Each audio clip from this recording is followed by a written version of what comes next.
Well, with the wax shrapnel that I know this can be, this will be a moment.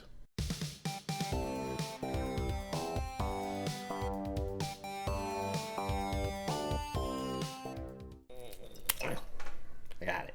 Greetings, my name is Brian. Welcome to KillCo Whiskey Musings. To round out, close off, finish the birthday month, I am opening the final It's Bourbon Night bottle I have, which, what do you know?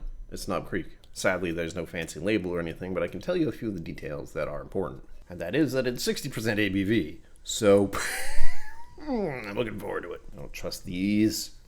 Oh, wow. One thing I will say, other than the percentage, and I wish they just told me, is that the barrel is 9 years old. Barreled in 2014, bottled in 2023. We begin with the color. Oh, yeah.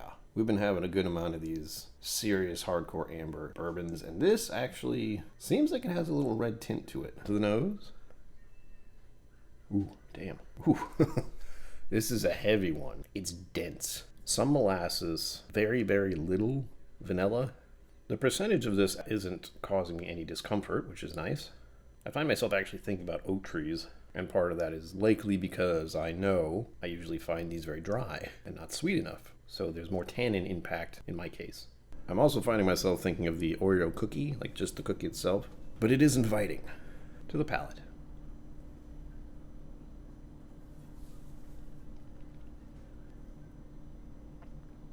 That was sweeter than I anticipated, and only a little spice. The spice is prickling through here at the end, and it's not really that dry.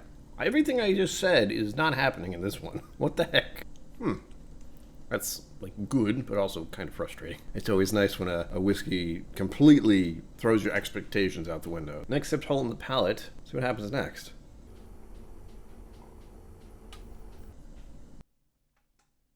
Okay. There's still some nice vanilla sweetness, but now it's much drier and much sharper. Like the percentage is obvious now. Still isn't coming through as dry as I thought it would. A little brown sugar, and it seems like cinnamon, but it's like cinnamon powder. So you ever do people doing the cinnamon challenge and taking that powdered cinnamon and shoving it into their mouth and then regretting everything they've thought about life. Like that, except in a manageable dose.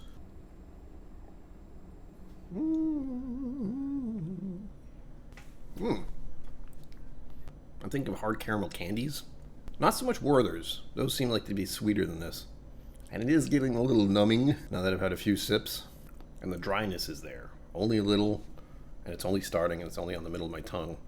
But I know the more of this I drink, the more likely it's going to continue to be dry. And I'm worried that the sweetness will start to muddle out.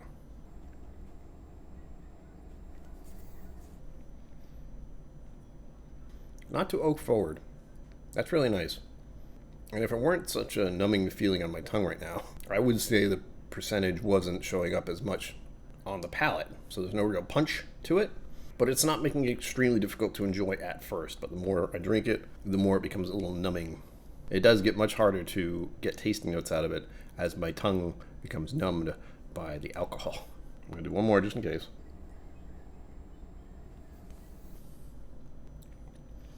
It's still Knob Creek. I'm starting to get that Jim Beam nutty note I've heard people talk about. In this moment, I'm thinking peanut shells. Pleasant surprise for this Knob Creek. I thought it would be just like the other ones, where it was just a little too dry for my taste. Knob Creek still won't be my go-to, but I do enjoy this one. There you have it, folks. As always, live long and prosper. Don't forget to be awesome, and I will see you out there.